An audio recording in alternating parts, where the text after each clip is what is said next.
Então, o conteúdo da aula de hoje, Fundamentos de Microeletrônica, é relacionado com componentes integrados e regras de layout, dispositivos e regras de layout, então. Como material complementar, o material principal está nesse link aqui, dispositivos e regras de layout, eu vou deixar uma folha de dados de uma tecnologia, porque eu consegui achar, finalmente, a XFAB, é que ela disponibiliza alguns dados mais aprofundados da tecnologia, se a gente fizer o cadastro. E depois um software só para a gente visualizar uns desenhos geométricos lá no circuito. E aí dentro desse software, vocês podem abrir ou não ele para fazer a atividade 5, porque eu também botei a figura da atividade 5 na própria atividade, que é relacionada com a aula de hoje, mas se vocês quiserem abrir o software é mais legal, porque é interativo, consegue mexer e ver o empilhamento das camadas, por exemplo, de fabricação. Bom, então o conteúdo geral está aqui em dispositivos, regras e layout. Eu preciso só retomar rapidamente e lembrar o conteúdo da aula anterior, né? Que foi processo de fabricação de dispositivos básicos. Vou abrir rapidamente aqui e só dar uma passada por ele para clarear algumas coisas aí. A questão de construção sobre um substrato, esse substrato é ultra puro, todas as substâncias usadas aí são bastante puras, com graus de pureza mais de 99% em tudo, para evitar contaminação de dopantes não indesejados. A redução nas dimensões é possível a partir daqueles processos de litografia. Ficou claro para todo mundo o que significa aquela litografia e por que isso permite a fabricação de coisas pequenas realmente? Ou ainda está muito abstrato? Para mim tá meio abstrato ainda, professor. Processo de serigrafia você sabe do que é, né? Tipo, serigrafia de camiseta. Você bota uma máscara e passa tinta em cima, né? Sim. Ok. Vocês já viram aquele processo de serigrafia de placa que usa luz ultravioleta e química fotossensível? Desculpe, e tintura fotossensível? Não, professor, eu nunca vi esse processo. Ok. Existe um processo também para fabricação de placa de circuito impresso, no qual você passa um filme de tinta por cima de uma placa de PCB, do cobre, e bota por cima uma máscara de papel que vai evitar que luz ultravioleta atinja as regiões que você quer corroer. E aí você expõe a placa inteira a ultravioleta. Com essa máscara por cima. Depois você remove a máscara, lava a placa e o que era fotossensível vai ficar protegido pelaquela tinta que secou. O que não era, foi lavado. Aí você vai lá. Uma cortadinha, professor. Nessa de uma frase. Vai ficar. O que ficou depois do banho de ultravioleta, os que ficou tu tira a máscara, o que ficou fotossensível fica e o que fica e o que não sai, né? E o que não sai, isso aí lava ele. Isso aí. Isso. E aí você bota a corroer e ele remove tudo aquilo que não tá protegido, né? Entendi. Isso, mas agora tu imagina isso aí, que como tu não tem como construir uma máscara do tamanho real, de poucos nanômetros de diâmetros ali, tu faz isso aí num domínio... Em vez de tu botar a máscara rente à placa para proteger ela, tu bota a máscara lá próximo da fonte de luz e gera uma luz que já tem os desenhos e tu colima, diminui essa luz e foca ela numa superfície muito pequena. Aí tu pode ter máscaras de um tamanho grande e depois de reunida e tratada essa luz, ela vai ser reduzida numa área bem pequena e tu vai conseguir fazer um processo similar, entendeu? No nível de circuito. Entendi. Então, e aí essa máscara que vai na luz aí tem que ser do tamanho do teu circuito ou eles, por lentes, assim, eles conseguem modificar o tamanho da máscara? É essa coisa da microeletrônica. Eles fazem a máscara grande, sei lá, eu não sei quantos polegadas ela tem, sei que é uma máscara bastante grande. E depois, por lentes, eles diminuem esse foco de luz para ficar do tamanho do teu circuito, entendeu? Tu não precisa ter máquinas que se movimentem do tamanho do que tu tá fabricando. Tu só precisa ter uma réplica grande e ela vai ser reduzida pelo foco luminoso ali para atingir. E aí tu vai simplesmente gerando pulsos de luz que sensibilizam parte do wafer e vai deslocando o wafer embaixo para fazer várias réplicas disso aí. Enquanto ele está coberto por essa tinta fotossensível. Então é bem parecido com aquela fabricação de PCB, só que, claro, numa escala muito menor, necessitando ter um alinhamento perfeito entre as camadas, ali a nível de poucos nanômetros, né? Então tem essa questão aí. Mas então, resumindo, a fabricação de semicondutores é bastante parecida com o PCB, só que ela também tem uma outra questão que é a adição de materiais, né? Entre essas camadas de passar fotossensível, expor e revelar as partes, tu pode jogar ácido, por exemplo, para corroer as partes de baixo, ou expor a plasma para corroer as partes que não estão protegidas, para remover material, como também pode depositar filmes finos de material sobre essas superfícies por meio de uma deposição de filme sobre toda a superfície e depois remoção parcial também usando essas técnicas de litografia. Passamos rapidamente lá por aqueles passos de construção no transistor MOS, que eu sei que é uma revisão super rápida, foi passado bem rápido, só para a gente ter uma ideia realmente de como é feito, mas o interessante é, o substrato é tipo P, então a gente pode construir um transistor tipo N sobre esse substrato, diretamente. E o transistor tipo P, a gente tem que fazer um poço N para poder fazer o transistor P em cima. Eu vou avançar os passos aqui e vou diretamente ao passo final onde que eles estão construídos. Então, professor, o tipo P, no caso, é o silício, a matéria-prima, aquela do tarugo. Isso, o substrato é o tarugo, aquele que é levemente tipo P, de uma forma bem leve. Para construir um transistor tipo... corrói. Entendi. E isso faz aqueles diversos processos. Olha que interessante. Essa parte aqui do substrato P foi preservada. Você consegue ver meu mouse sobre a tela? Sim. E esse poço N aqui ainda é substrato que não foi corroído. Mas ele foi dopado diretamente no substrato, esse N aqui. Ah, diretamente no substrato. E isso aí, tu pode dopar tanto por bombardeamento de íons, tipo um feixe, tipo aquele feixe de raios catóticos que a TV tem, por exemplo. Tu pode bombardear todo o wafer com um feixe Pera de... Aqui tem uma travadinha, professor. Às vezes tá dando uns cortes no áudio. Alô? Ok. Professor? O professor deu uma quedinha. Voltou agora? Voltou aí, professor. Voltou. Sim. Certo. Eu tenho um problema em telecomunicações. Eu vou ter que instalar outro roteador aqui mais perto do meu quarto, porque tá acontecendo isso de vez em quando, apesar de eu enxergar o meu roteador a poucos metros aqui, lá na sala. Que, tipo, o pessoal falou que não é pra usar o Wi-Fi, é pra usar o cabo, mesmo que fica melhor o sinal. Sem dúvida, usar por cabo é mais confiável. Eu tô embaixo do Wi-Fi ali e o sinal é uma merda. É, sim, o meu eu tenho um sinal no quarto aqui, tem um sinal do apartamento de cima que pega mais forte do que o meu próprio roteador que eu estou enxergando na sala. Então é triste. Vizinho também, o sinal do Wi-Fi do vizinho é bem melhor que o meu. Bom, então para resumir a conversa, a parte P já veio naturalmente levemente dopada. Esse poço N foi feito inserindo dopantes negativamente, com cargas negativas sobrando. Esses poços pequenos aqui, P+, foram feitos depois dessa dopagem tipo N grande. Então, esse Pzinho mais determina que é um MOSFET tipo P. E esses pedaços pequenos aqui com dopagem tipo N+, determina como MOSFET tipo N. Ok? Essas deposições brancas aqui são óxidos de silício que, basicamente, para nós é vidro. É um isolante bom entre as partes. E aqui em cima foram feitas deposições de metais finos, nesses buracos já abertos aqui nesse óxido. E depois de depositar esse metal fino aqui, foi limpo, cortado fora o que não era necessário de metal para formar os terminais que ligam em dreno e fonte. Você sabia que uma estrutura do MOSFET padrão assim não tem escolha de dreno e fonte? Especificamente. Porque os terminais eletricamente são muito parecidos. Em geral, se conecta a fonte do MOSFET, o source dele, com o substrato, para evitar a ativação dos elementos parasitas. Então, quando a gente pega um dispositivo discreto que tem 3 terminais, ele já tem um substrato conectado junto com a fonte. Por isso que tem um pino certo para a fonte. Se não fosse por isso, fonte e dreno são iguais praticamente nos transistores. A estrutura e a construção deles.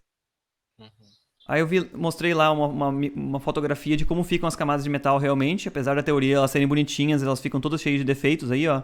Pelas pequenas impurezas e diversas etapas de fabricação.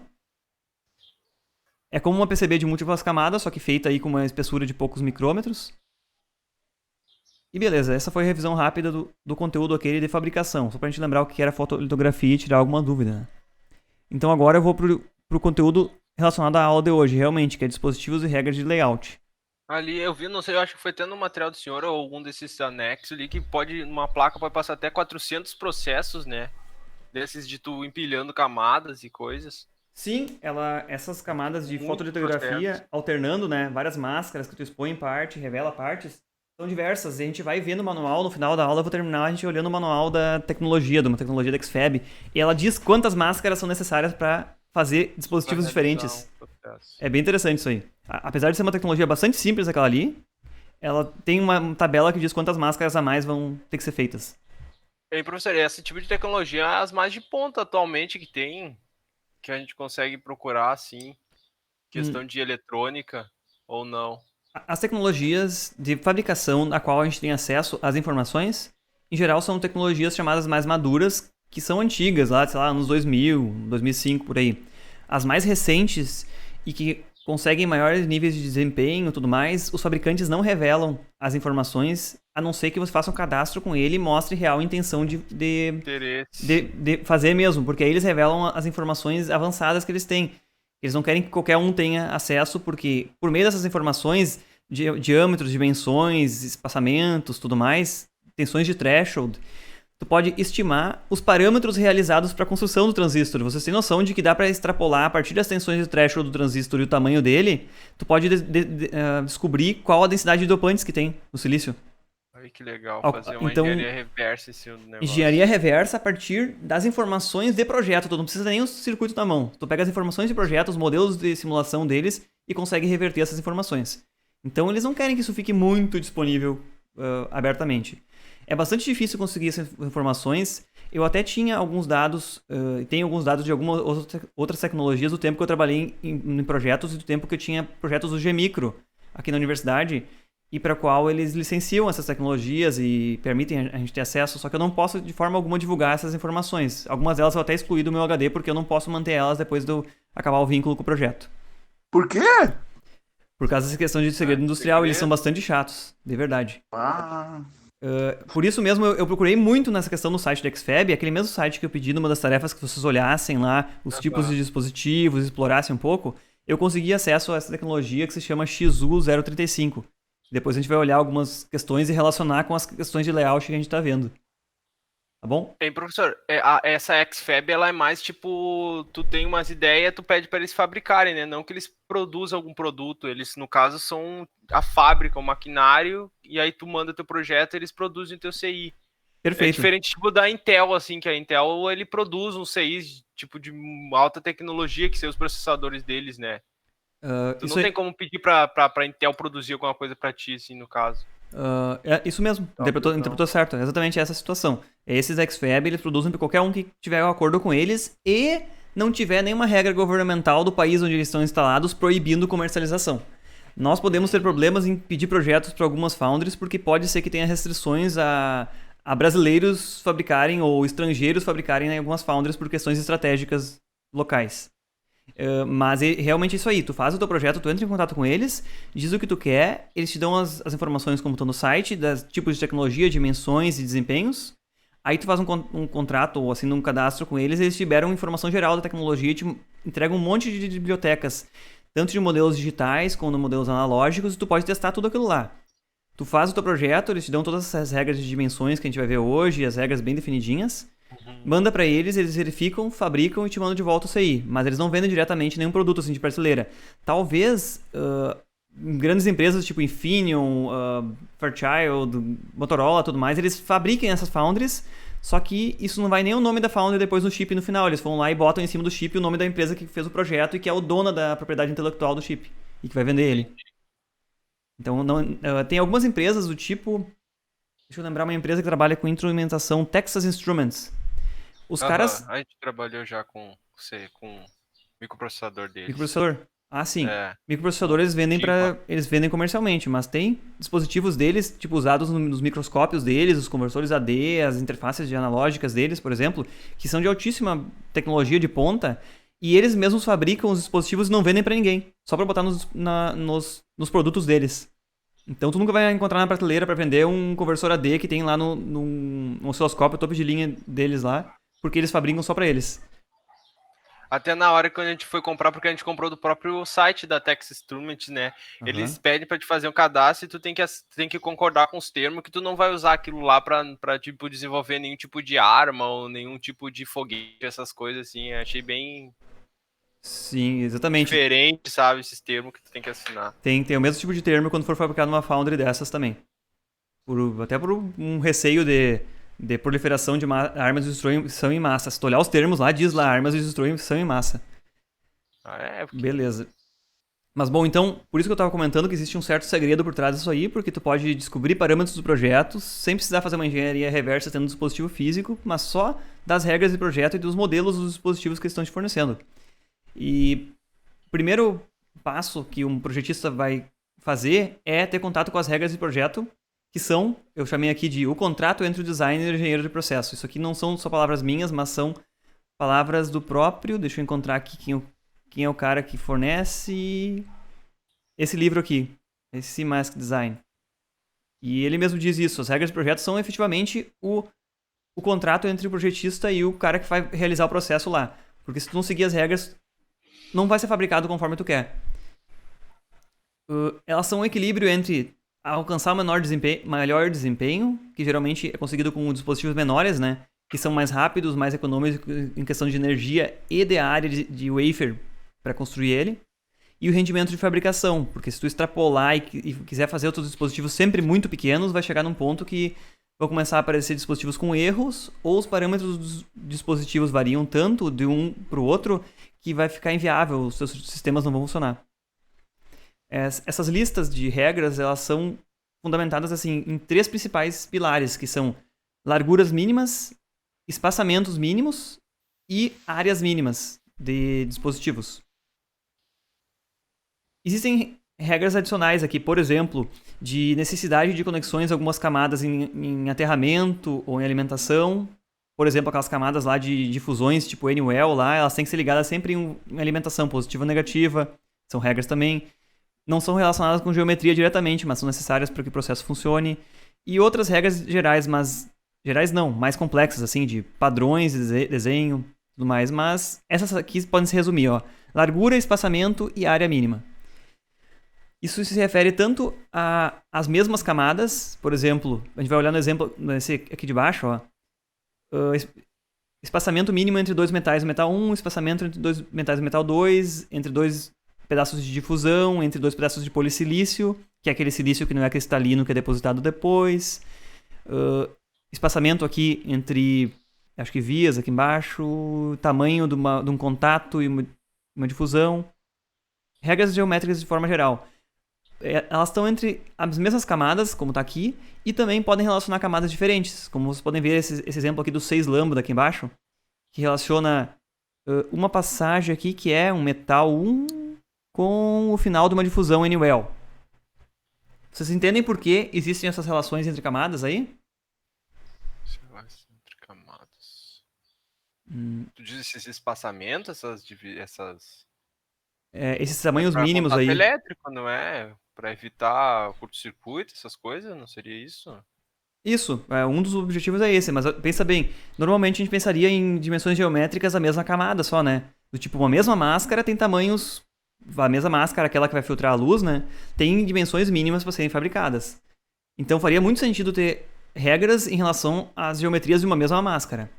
Quando se pensa em regras em geometrias de diferentes máscaras que vão ser construídas uma sobre a outra, tem a ver com isso aí que tu comentou. Evitar, por exemplo, um curto-circuito, porque se você tiver... Eu vou pegar esse exemplo aqui do 6 lambda. Se você tiver esse N-Well muito pequeno em volta de um transistor tipo P, que é isso que tem aqui dentro, pode ser que esse N-Well não seja suficiente para evitar que circulem cargas entre aqui e o substrato. Eu vou puxar de volta aqui uma ilustração da aula anterior lá para ajudar. Eu vou tirar esse cantinho aqui, ó, Vou destacar aqui a construção do transistor tipo P. A carga por indução seria isso, professor? Como é que a proximidade ele induziria a carga? Não entendi como é que... se vocês olharem aqui, ó, toda vez que tem uma interface entre um P e um N, forma um diodo, assim, né? Ó, eu vou desenhando de forma grosseira aqui por cima, mas tem um diodo aqui, né? Toda interface é P e N. Daqui pra cá tem um diodo, daqui pra cá vai ter um diodo parasita também. Daqui pra cá vai ter um diodo parasita também, por exemplo. E se você não tem esse espaçamento 6 lambda que estava exemplificado aqui, ele é esse cantinho aqui, ó. Se ele não tem um espaçamento suficiente, o processo de fabricação não garante que realmente vai ter dopante suficiente para caracterizar um poço N. E pode, se eu não respeitar isso aqui, simplesmente ele fazer um curto-circuito entre esse P aqui e esse substrato. E passar cargas aqui de forma indiscriminada, não criar uma junção de um diodo ali. Entenderam?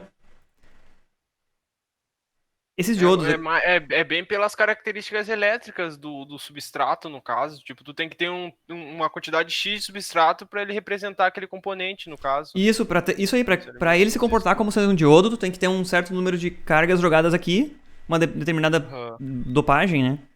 Para que caracterize um diodo.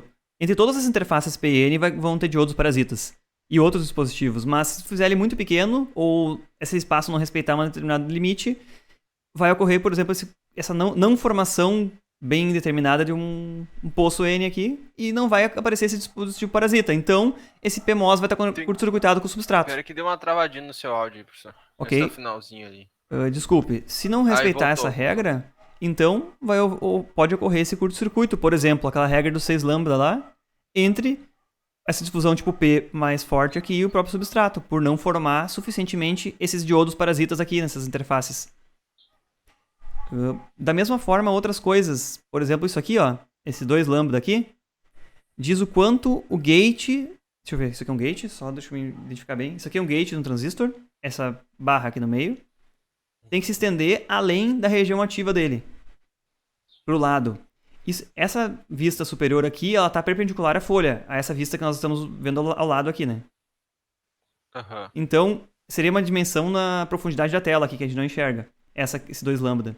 Mas ela é usada, por exemplo, esse gate aqui vai impedir que essas cargas P, que entram por difusão de cima para baixo, se espalhem mais. E se você não tiver isso aqui suficiente, pode, por exemplo, uma difusão um pouco errada de cargas criar e esse transistor entrar em curto-circuito por fora do gate aqui. Então ele tem uma dimensão a mais que tem que se estender do gate para evitar que essas cargas entrem. Isso tem tudo a ver com o processo de fabricação que primeiro é depositado o gate e depois é jogado as difusões de cima para baixo durante aqueles processos de bombardeamento de íons lá. Então essas regras têm a ver com isso aí. Também tem a ver com isso aqui. Se não tiver uma dimensão mínima aqui, pode gerar um curto-circuito entre 2 trilhas, por exemplo, de polissilício. Ou se não for espessa a largura suficiente dessa trilha, ele pode se romper durante a circulação de carga com uma corrente muito baixa já. Uma característica interessante é que a maior parte das camadas tem espessura fixa aqui, ó, nessa dimensão vertical. A dimensão que a gente não enxerga nesse mapa aqui, né, é a dimensão perpendicular à nossa tela. A espessura quase toda ela é fixa, a não ser alguns processos em que pode se escolher os metais superiores com dimensões diferentes, espessuras maiores para maior circulação de corrente, por exemplo. Então a gente olha só nas dimensões em 2D aqui, né? O que a gente enxerga de cima do circuito são as regras de projeto. As espessuras das trilhas são regras aí durante a fabricação, que o projetista de circuito não pode influenciar. Bom, eu falei várias vezes desse lambda aqui, que é uma espécie de... como se chama isso? Normalização de tamanho. Por exemplo, o lambda, em geral, é tomado como a menor dimensão possível no processo de fabricação. Então, se o lambda é a menor dimensão, se é aquela tecnologia 350 nanômetros lá, lambda é metade de 350 nanômetros, dá 175 nanômetros. E, por exemplo, é a largura mínima, 350 nanômetros, é a largura mínima de um pedaço de polissilício, que é a largura mínima de um gate, por exemplo, que é feito de polissilício. Então essa é a menor dimensão e representaria nesse mapa normalizado 2 lambda. À medida que, lembram que sobem as camadas mais superiores elas são construídas sobre superfícies mais irregulares, né? Porque as camadas inferiores já foram construídas antes. As dimensões têm que ser maiores para comportar essas irregularidades da superfície. As camadas inferiores dos dispositivos ativos têm dimensões menores, porque afinal elas são construídas sobre uma camada mais pura, mais plana, inicial do substrato. Bom, então existem limites para tudo aí, regras de projeto, e o processo de checagem automática se chama DRC, Design Rule Checking. Isso aqui também, esse processo é usado em placas PCB, né? Por exemplo, um software Altium provavelmente tem uma série de regras de projeto lá que você pode configurar e ele faz uma verificação automática, se você está contemplando essas regras ou não. Se suas geometrias respeitam as regras. Apesar de você seguir todas essas regras, ainda assim vai ocorrer variabilidade dos parâmetros. A variabilidade quer dizer que o fabricante vai te dizer qual, por exemplo, o threshold médio dos seus transistores, o W e L nominais dos transistores, as dimensões você vai escolher quando vai projetar eles, mas quando forem fabricados isso vai variar um pouquinho de um wafer para o outro e também vai variar dentro do próprio wafer. Lembra que eu citei lá na aula de processo de fabricação de que existem diferentes desempenhos do que é fabricado no meio do wafer e o que é fabricado nas bordas do wafer? Que o circuito é replicado várias vezes, né, em todo um wafer, porque ele é muito pequeno comparado com o tamanho do wafer, e tem diferentes desempenhos. Mas o que é fabricado mais próximo é mais parecido. Então, apesar de existir variabilidade absoluta dos tamanhos, de um wafer, de repente, todos os gates vão ser 10% maiores que os outros, ou ou a camada de metal lá vai ser um pouquinho mais espessa que a outra, os dispositivos próximos um do outro são muito parecidos. E se explora, então, essa casamento entre os dispositivos para que eles sejam mais parecidos e não os valores absolutos. Porque uma vez que tu não consegue configurar ou fazer um ajuste fino dos parâmetros dos componentes fabricados no circuito, assim como se pode se fazer, por exemplo, em resistores discretos, se pode fazer um teste antecipado antes de construir o circuito e ver quais as resistências efetivas de cada um e até escolher os que têm menores tolerâncias para montar os teus circuitos. Aqui não, você construiu, não tem como escolher componente depois. Então, existem formas de determinar o projeto para que exista menor variabilidade entre os componentes. Essa variabilidade ocorre tanto por impureza dos componentes e substâncias usadas, variação na espessura daquele óxido de silício criado do isolamento, por exemplo, as profundidades das difusões, quanto os dopantes vão penetrar no silício, o que é bem crítico, as temperaturas a qual o wafer é exposto e os vários processos térmicos que ele passa. Mas também é causada pelas pequenas variações geométricas nas dimensões. Varia levemente aí o W e L dos transistores e também as espessuras e larguras das interconexões. Os parâmetros mais fortemente afetados... Desculpe, alguém chamou? Não, eu ia perguntar, hein, professor, assim tu consegue fazer tu fazendo um projeto em simulação, tu consegue ter uma precisão para, tipo, na hora que tu for fabricar, tu ter um componente funcional?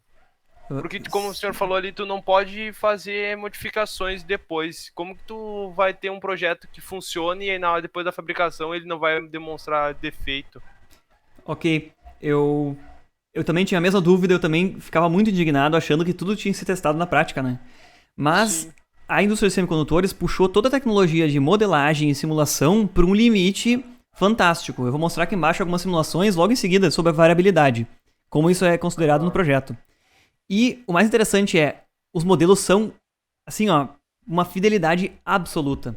Nós fabricamos um circuito aqui, quando eu trabalhava no escritório de projetos aqui em Santa Maria mesmo, e se eu não me engano, ele tinha alguma coisa tipo 60 mil portas lógicas, parte digital, mais memória, mais uma área lá de 1/3 do circuito praticamente era analógico. E a primeira versão que foi fabricada, ele foi praticamente 100% funcional. Umas pequenos bugs funcionais, que depois que a gente testou na prática e viu os bugs, a gente verificou que eles também ocorriam em simulação, e foi um erro nosso de procedimento do projeto. Que não conseguiram ver na simulação, não identificar na simulação. E isso que nós não conseguimos explorar todos aqueles casos em que poderiam acontecer no dispositivo real, e nós não simulamos eles antes. Depois que nós simulamos eles com fidelidade, os modelos mostraram que estavam lá aqueles efeitos. Então, a modelagem é bastante avançada. Podem acreditar nisso aí. Tanto que o treinamento e formação para se trabalhar com projeto de circuito integrado nesse nível de completamente customizáveis, né? Nós vamos ver lá os tipos de projeto depois, mas quando você faz um projeto completamente customizável, que desenha os dispositivos analógicos, constrói as portas lógicas e tudo mais, exige várias especialidades diferentes, inclusive essa parte da modelagem. É bem interessante. Então, dá para fazer assim. Você consegue pegar todas as bibliotecas de projeto de uma foundry, aí, de uma fábrica, e escolher uma tecnologia e fabricar, e o primeiro já ser o dispositivo feito comercial e tu mandar para fora. Nós tivemos, inclusive, um cliente num projeto que foi 100% analógico, que tinha algumas interfaces lá, trabalhava com PCI, trabalhava com protocolo serial de 1 MHz lá, e funcionava no barramento PCI realmente no computador. E nós fabricamos o circuito digital, e esse nosso cliente recebeu as amostras do circuito antes de mandar para nós. Aqui, para nós testarmos e verificar se elas estavam ok conforme a funcionalidade. Pois não é que ele não entendeu direito que a gente gostaria de testar as amostras primeiro para verificar se estava tudo ok, se não tinha problema. Ele pegou o circuito como chegou, enfiou numa PCB dele e ligou no computador dele e funcionou de primeira. Sem a gente ter testado nunca. Funcionou inclusive com os drivers que ele tinha desenvolvido se comunicando assim, ó, de forma super estável. E meses depois da gente receber os circuitos de volta, a gente achou 2 bugs nele. Em 2 casos que a gente também não tinha testado em simulação. A gente voltou para a simulação e aconteceu em simulação também. Então a modelagem... Eu vou contar uma história. Professor, eu vou contar uma história. Conta, por favor. Ano passado, no primeiro semestre, nós estávamos desenvolvendo um amplificador de som, eu e o colega Thiago, e a gente ficou meses quebrando a cabeça. E aí a gente montou na protoboard, testou, estava funcionando. Aí beleza, no outro dia a gente veio testar, eu botei ele no meu celular, liguei, e aí o celular desligou. Não, daí eu tentei ligar de novo, não funcionava.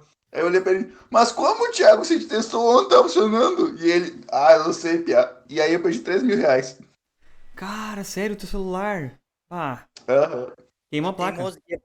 Porque eu disse assim, Queimou, não, assim, queimou tudo. Bernardo, não liga no P12 do celular, Bernardo, a gente não testou. Ele olhou pra mim e falou assim, eu tenho fé. É, pois é, o cara confiou a fé, mas a fé não salvou o semicondutor dele do celular. Falei pra ele, falei assim, ó. Caramba, confia. tio. Caramba, quando eu ligo realmente em qualquer lugar, na bancada, um celular ou meu notebook, eu cuido muito. Meu celular eu sempre boto um resistor em série, com qualquer coisa que eu ligar no som dele, pra pelo menos diminuir o dano. E quando eu ligo meu notebook, eu penso muito no que eu tô fazendo, realmente, antes. Porque eu já vi um colega queimar a placa-mãe dele inteira, porque ele ligou num conversor e o conversor não era isolado. E ele ligou então, ele botou um curto-circuito com a porta USB dele com um gate driver lá no lado alto do circuito. Vocês imaginam o que deve ter destruído na placa-mãe dele? Agora eu tô com o celular aqui do pai velho só pra testar as coisas agora. No celular não testo mais nada. Bate aqui, Mais nada. que zebra, sério. Bah, sinto muito disso aí, sério. Uma pena. Fazer o... 3 mil exagerou, né, Bernardo? Aquele teu celular lento ali não valia nem 100 pila. Tá bom. Vamos voltar aqui. Sobre a questão de simulação. Realmente dá pra simular as características, tá? E dá pra realmente ter um dispositivo funcional. Onde é que eu parei aqui? Parâmetros afetados? A resistência de folha, resistividade do material e tensão de threshold. Eu já falo em seguida o que é a resistência de folha depois. E threshold dos transistores, que é aquela tensão de limiar, né? Pra eles ligarem. Geralmente os modelos têm representado então o desvio padrão do threshold ou dos outros parâmetros e são fornecidos em geral 3 tipos de modelos para qualquer modelagem, seja de transistor, seja de capacitor, o que seja lá, que são pelo menos 3 formas de operação, que é a mais lenta, nominal e a rápida, que se chama slow, nominal e fast. Não quer dizer que efetivamente todos os parâmetros da fast tornem ele mais rápido, mas são assim tentativas de estimar os limites no qual o dispositivo pode ser fabricado. Grandíssima maioria vai ficar em nominal, vai ficar muito próximo da média. Mas um e outro dispositivo, vamos dizer 2%, 3%, vai bater lá nos parâmetros do slow ou lá no parâmetro do fast. E aí, a partir disso, você pode fazer uma análise, inclusive, de rendimento do processo. E se você fabricar um circuito muito complexo que trabalhe perto dos limites, você pode ter lá 50% dos seus circuitos não vão passar nos seus testes de qualidade depois. Não vão atingir as métricas de desempenho que você tem. Mas se você simular eles nos limites slow e fast e ele funcionar bem em todos os limites, é provável que 99% ou mais dos circuitos fabricados no wafer vão estar bons. Então, se você fizer um projeto considerando todas essas modelagens e fazer simulações antes. Opa, onde é Bruno? Então, essa análise de variabilidade, além da própria intuição e análise, vamos dizer, formal do projetista, de ver que às vezes o dispositivo pode ser mais rápido, mais lento, pode ter diferentes correntes de polarização, pode fazer uma simulação SPICE que inclui isso. Essa simulação usa um método chamado de Monte Carlo, que varia os parâmetros dos transistores, que são diversos parâmetros que variam, né, de acordo com a variabilidade de processo, tanto tensões de threshold, tamanhos, W, L, condutividade, mobilidade de elétrons nos gates, tudo mais. E estão representados em modelos SPICE específicos. A gente consegue esses modelos disponíveis aí. E rodando muitas rodadas de simulação, você consegue ver esse comportamento estatístico. Eu peguei aqui umas ilustrações que são minhas mesmo, de um projeto no qual eu me envolvi, e que era uma coisa super simples. Vocês conseguem ver esse circuito aqui? Que são 3 osciladores, 3 portas-NOT? Sim. Se vocês olham 3 portas-NOT conectadas assim, não tem nenhuma posição estável, né? Porque essa inverte. Se tivesse um número pares de porta-NOT, ficaria estável, mas assim ele fica instável. Então ele é um oscilador. Então é um oscilador dos mais simples que tem. Se vocês olharem, essas portas-NOT estão aqui no meio, ó. Transistores P, transistores N. E tanto essas transistores de cima quanto esses de baixo aqui simplesmente controlam para que a corrente fornecida para essas portas NOT seja razoavelmente limitada e não seja infinita, né? Não consuma miliwatts aí. Então, isso aqui são fontes de corrente em cima e embaixo e aqui no meio são portas NOT. É um circuito bem simples e são esses realmente os componentes para construir ele. Só que eu fui prototipar isso aí numa tecnologia de 600 nanômetros, acho que era. Então, 600 nanômetros é a largura mínima dos gates dos transistores tipo N. E o que eu observei aqui? A frequência inicial de oscilação do desse circuito era essa aqui simplesmente. Começava aqui perto de 3 MHz e ia até abaixo de 1 MHz, devido a essas variabilidade de construção dos transistores. Então o que acontecia? Se eu fosse simular simplesmente o modelo nominal, ele daria uma frequência aqui e pra mim tá 10, tá perfeito o meu oscilador. Mas quando eu simulava usando essa análise de Monte Carlo, e aqui só tem, se eu não estou enganado, 150 rodadas, aqui apresentadas nesse gráfico, a frequência inicial de oscilação simplesmente variava de um para o outro, porque esses transistores aqui têm tamanhos bastante reduzidos.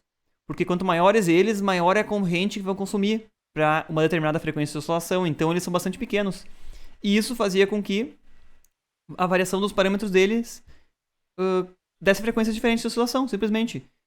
E aqui nesse gráfico ao lado tem uma amostra interessante que é, na horizontal, são diferentes amostras, diferentes rodadas de simulação. Esse de baixo aqui corresponde a uma linha de consumo de corrente para o dispositivo no modo slow. Esse aqui em azul no modo nominal e em vermelho no modo fast. Então, o fast provavelmente produzia as maiores frequências de oscilação, o nominal as intermediárias e o de baixo as mais lentas. Só que olha como isso se reflete na corrente de alimentação, que começava aqui em... Até pra mim ficou ruim aqui, vou dar um zoom nesse gráfico. Começava aqui em 750 nano amperes de consumo. E aqui embaixo, como o gráfico está invertido, o eixo é positivo, está em cima, né? 600 micro de consumo de corrente. Então, a variação no consumo de energia do circuito e a variação na frequência gerada por ele. Mas vocês podem observar que tem uma distribuição aqui que a maior parte dos casos tende a ficar aqui perto do centro, né? Perto de 2 MHz, que era a frequência desejada para esse oscilador. Então, isso é uma grande variabilidade e resultado dessa variação. E eu consegui simular isso aqui. Aqui no gráfico do lado tem a distribuição aqui dessas 150 amostras de simulação que eu fiz, com variação dos parâmetros, que a menor delas aqui ficou abaixo de 1,6 MHz, a maior ficou lá perto de 4 MHz até, um e outro caso aconteceu lá, e passava por um processo de calibração esse circuito para tentar ajustar para que a frequência ficasse em torno do desejado, que era 2 MHz. Então, depois da calibração, a frequência que variava de acordo com a variação dos componentes mesmo ficava em torno de 2 MHz lá, mas ainda assim não ficava tão boa. Então, a gente vê como é grande essa influência dessa variabilidade de processo. Isso aqui não é nenhum processo assim de nó pequeno, de realmente dimensões muito pequenas, é um processo maduro já, de vários anos rodando o processo aí bastante otimizado. Preocupações com o layout, que é a forma de gerar as figuras geométricas lá, diminui o descasamento então entre os componentes, mas não diminui a variação absoluta dos parâmetros. Produzir componentes mais parecidos não evita essa variação absoluta, mas por eles ficarem parecidos, diminui, por exemplo, aquelas tensões de offset. Se a gente pegar qualquer amplificador operacional, vai dizer lá, tensão de offset da entrada. Quer dizer, mesmo que você botar em curto-circuito a entrada, ainda assim ele vai gerar uma determinada tensão na saída. Isso é resultado de descasamento entre componentes. Uma regra geral é, quanto menor o componente, mais suscetível a variações geométricas ele tem. Então, nunca se usa tamanhos mínimos. Lembra que eu estava comentando lá quando eu fiz uma comparação na aula anterior sobre tecnologias mistas e digitais? Que as digitais tendem a sempre querer os menores tamanhos para diminuir o consumo de energia e tornar tudo mais rápido. As mistas não. É pior. Quanto menor as coisas, maior a variabilidade dos parâmetros. Então, para um circuito analógico, você não vai nunca usar os tamanhos mínimos da tecnologia. Porque você quer dispositivos que tenham mais ou menos um comportamento parecido. Você não quer isso aqui, que o comportamento varia um monte de um dispositivo para o outro.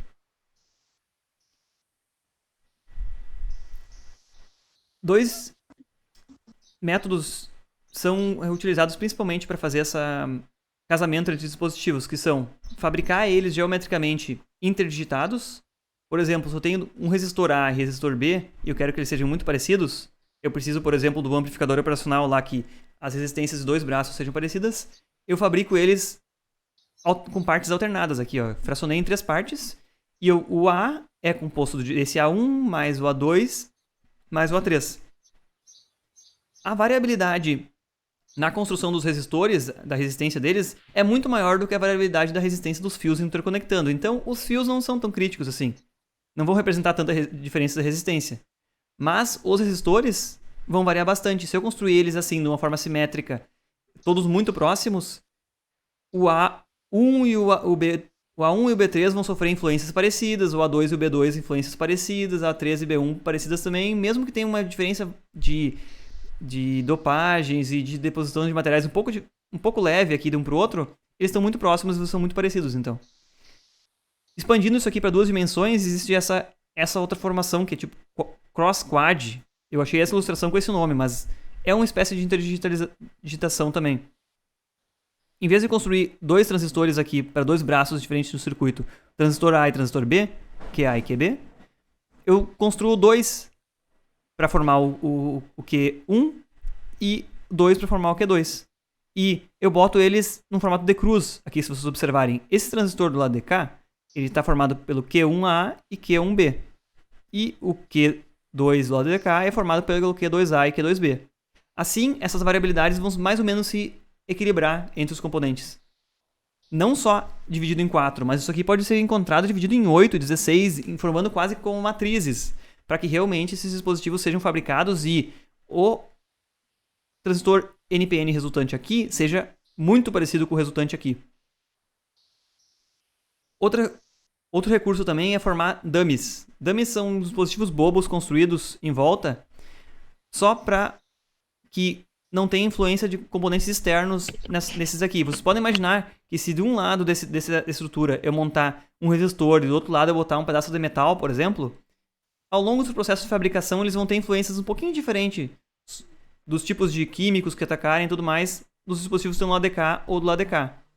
Então, se cercam os dispositivos fabricados por outros similares a eles, de forma a que todos os lados desse Q2A, por exemplo, ele visse as mesmas coisas, que são transistores parecidos com ele, com geometrias parecidas.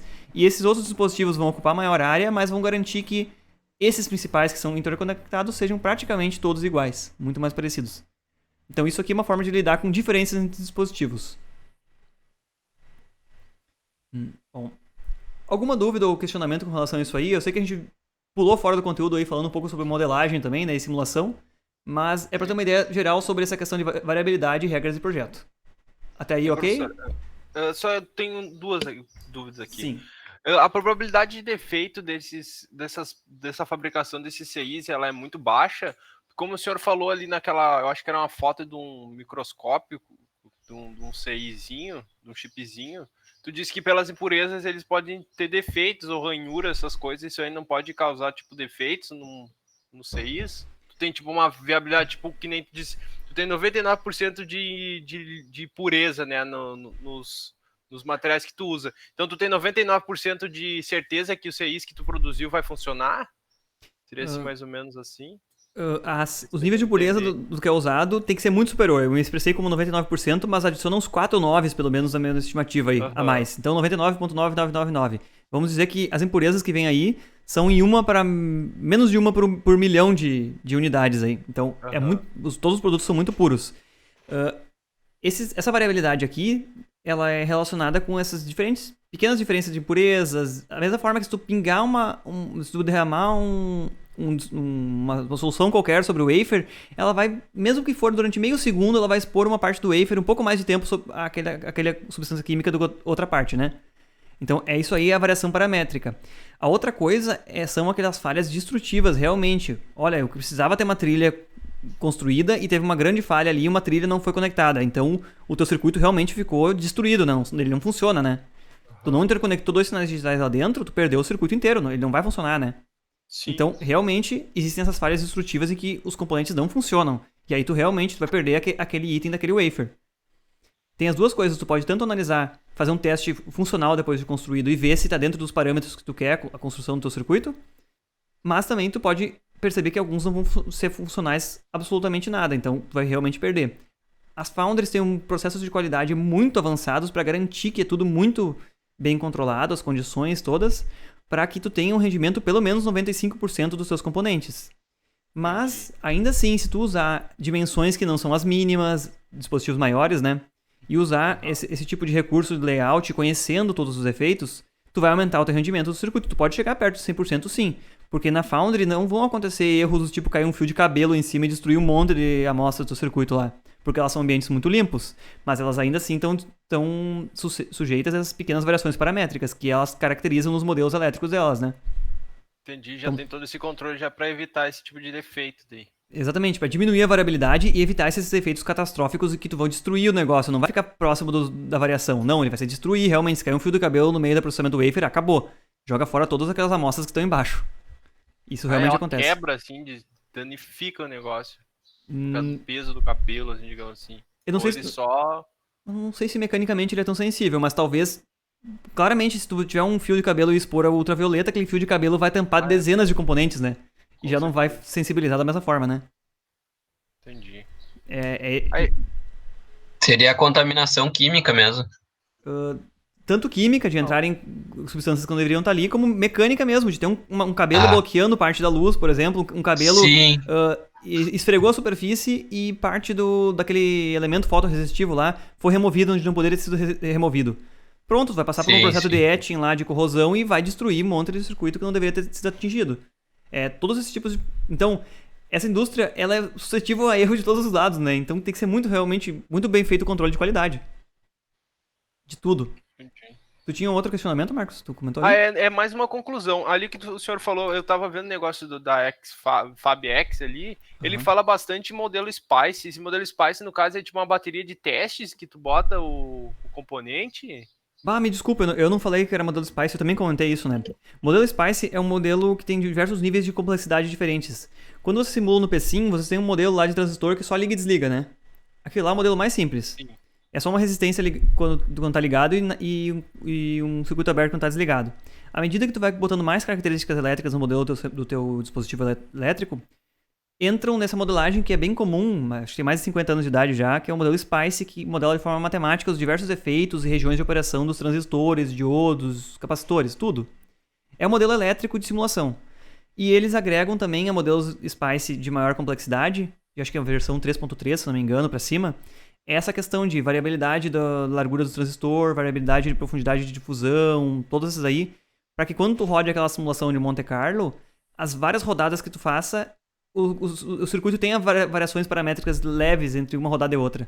Então o modelo SPICE é um modelo elétrico que foi obtido a partir de várias rodadas de fabricação de wafers. Eles olham quais são as variações dos parâmetros dos componentes e montam isso, representam isso no modelo matemático.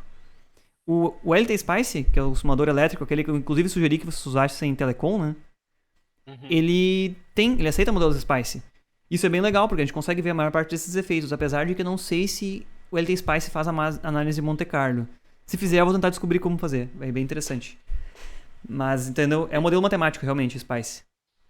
Para isso para te deixar aquela simulação mais real possível daí, com todas as variações e perdas e coisas parasitas que tu tem no componente. Exato. Ela é uma das mais completas que existe, né? Apesar disso, ainda tem uma restrição. O fabricante ainda pode fornecer tipo um modelo para simular frequências até 1 GHz, que é o modelo de baixa frequência, e outro modelo completamente diferente para simular frequências na casa dos gigahertz, 10, 20 GHz, circuitos de radiofrequência. É um modelo diferente, porque ele tem outros fenômenos completamente diferentes e vai ser mais complexo de computar e tudo mais. Ainda assim, tem que considerar essa faixa de frequência de utilização dos modelos. Para nós não vai ser muito problema, mas é interessante saber. Uma vez eu já recebi um modelo de simulação de uma tecnologia que não era uma tecnologia de uma fabricante grande, era de uma fabricante menor, se chama acho que Tower Jazz. Era um processo de fabricação assim que não estava bem consolidado, eles ainda estavam caracterizando os dispositivos e tudo mais. Não é que eles me passaram um modelo de um diodo que não valia para simulação quando tu polarizava ele diretamente. Imagine um diodo que só se comporta bem quando ele está reversamente polarizado, bloqueado. Aí ele representa realmente a característica elétrica. Do lado contrário, quando polariza diretamente, tipo com um retificador, ele não está bem representado. E eu usei esse modelo para simulações e depois descobri que na manual da tecnologia dizia esse modelo só pode ser usado inversamente polarizado. Ele é só para caracterizar impedâncias parasitas, capacitância parasita do diodo. Aí o cara tem que conhecer e pegar o modelo de simulação correto, né, para cada aplicação. Bom, eu acho que foram as duas dúvidas que surgiram ali. Ou essas conclusões, né? A parte era isso. Beleza. Ok, eu tenho agora para passar aqui uma lista de dispositivos a serem fabricados e características típicas deles, tanto de resistores, diodo, transistor MOS, diversos tipos, dispositivos parasitas e indutores e capacitores. Ah, e pads, que são onde você vai ligar realmente as interconexões. Bom, vou passar por essa lista, mas assim, é bastante informativa, só pra gente ter uma noção do que é viável e o que não é viável se utilizar. Resistores, por exemplo, eles podem ser implementados em qualquer uma das camadas de metalizações ou polissilício. Então vocês conseguem ver aqui a resistência de folha ou resistência de quadrado de um resistor montado numa tecnologia lá, fabricado numa tecnologia de 180 nanômetros, genérica, que eu não consegui achar. Esse autor não me dizia quem fabricava essa tecnologia, mas ele tinha esses dados. Pode ver aqui, ó, queima de fusão, que é usar aquela parte de baixo lá. Olha aqui, usar isso aqui, uma difusão aqui, por exemplo, como resistor, ela tem resistividade entre 3 e 10 ohms por quadrado. Se ela for dopada aqui com silicide, que eu não sei exatamente qual a característica química disso aqui, ela tem uma resistividade maior. Se eu usar aquele material que é composto gate lá, que é polissilício, ele tem uma resistência entre 50 e 400 ohms. E os metais de cima têm resistências bastante menores, então não é muito interessante para ser usado como resistor. Qual é a ideia de usar essa análise por quadrados? Vou desenhar aqui, rapidamente, como é que se analisa esses quadrados para determinar a resistência de um dispositivo a partir da geometria dele.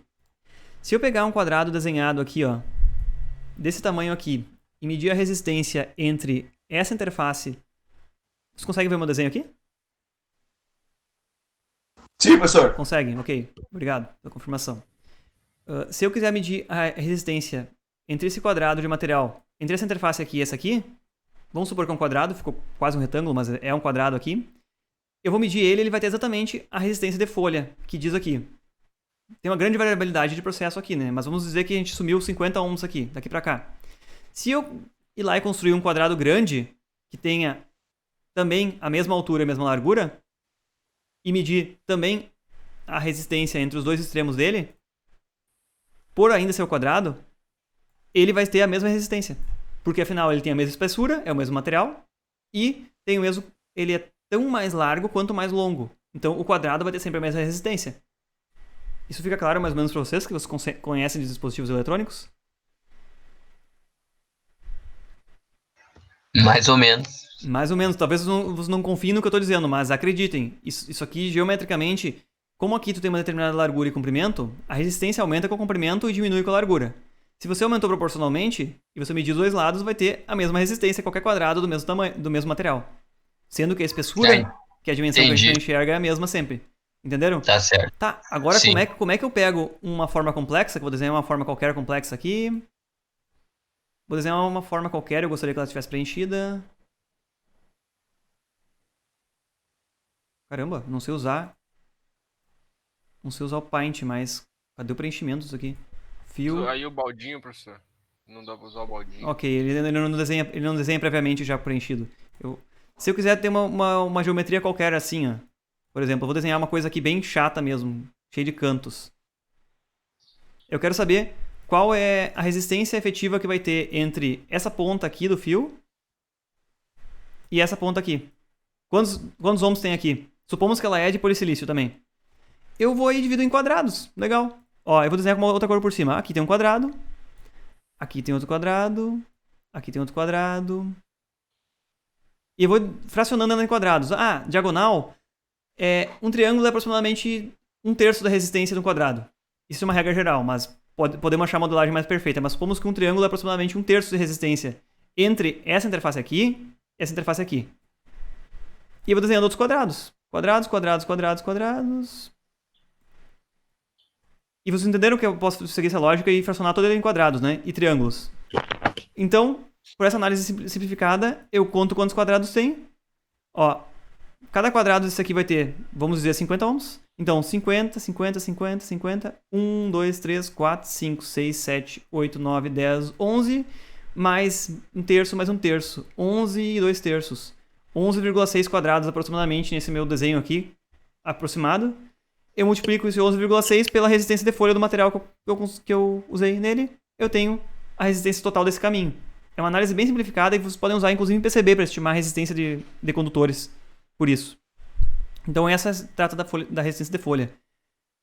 É uma análise que linka a geometria a um parâmetro elétrico, né? Do processo de fabricação. Então é interessante conhecer isso aqui, mas também em modelos de simulação você pode fornecer os modelos adequados geométricos, aí ele vai te dar a resistência dos seus fios sem precisar saber. Mas tu sabe que sempre que tu aumentar a largura das trilhas, vai diminuir a resistência, obviamente, até porque vai ter menos quadrados para fazer a mesma trilha. Bom, outra coisa é que contatos e vias entre as camadas tem uma certa resistência também, que eu encontrei para essa mesma tecnologia lá entre 2 e 20 ohms. Por isso, numa representação, eu estou vendo de cima, para ligar duas camadas diferentes, se usam matrizes de contatos para reduzir a resistência dessas interconexões. Bom, aqui eu só falei sobre resistores. O diodo, que é o dispositivo parasita mais comum que tem, ele vai surgir em todas aquelas junções P e N. Vocês lembram que eu desenhei antes lá no meu transistor, né? Alguns diodos parasitas. Mas ele pode ser usado como ele próprio, o diodo. E não necessariamente eu tenho que construir o diodo sempre para o substrato, eu posso construir ele isolado, por exemplo, aqui em cima. Esse diodo aqui, se eu representar nessa minha figura aqui, ele está isolado do terra, porque esse diodo do substrato pode ser reversamente polarizado o tempo todo e eu posso usar ele separado. Essa representação aqui a gente vê, ó, o terminal A é a parte dele dopada tipo P e o B, que é o catodo, é tipo N. Não tem mais muito o que explorar, a complexidade de construção dele é a mesma. Quanto maior a área dele, menor vai ser a resistência dele em condução, por exemplo. E maiores as capacitâncias parasitas também. Outro resistor MOS, tanto N quanto P, tem aquela construção que vocês já viram lá, construído pelas sucessivas etapas, e tem que lembrar que ele tem esses dispositivos parasitas ali embaixo. Ó.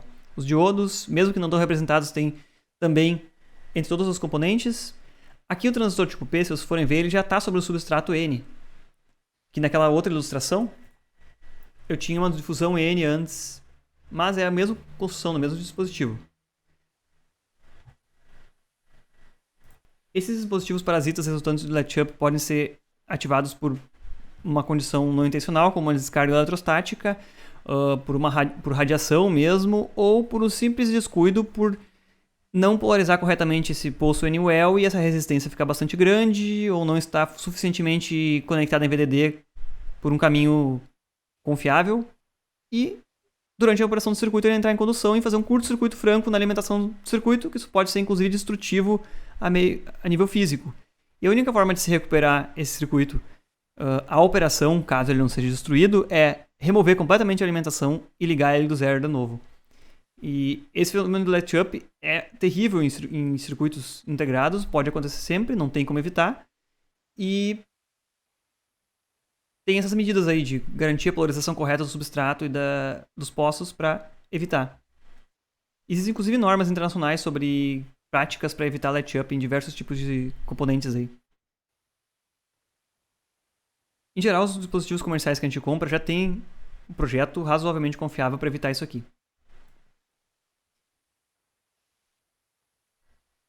Assim como vocês estudaram lá em componentes de eletrônica fundamental lá, a largura do transistor, que é a dimensão perpendicular à circulação decorrente, que circula aqui entre N e N, no caso de um transistor NPN, desculpe, um transistor NMOS, a largura, quanto maior, maior a facilidade de fluxo de corrente.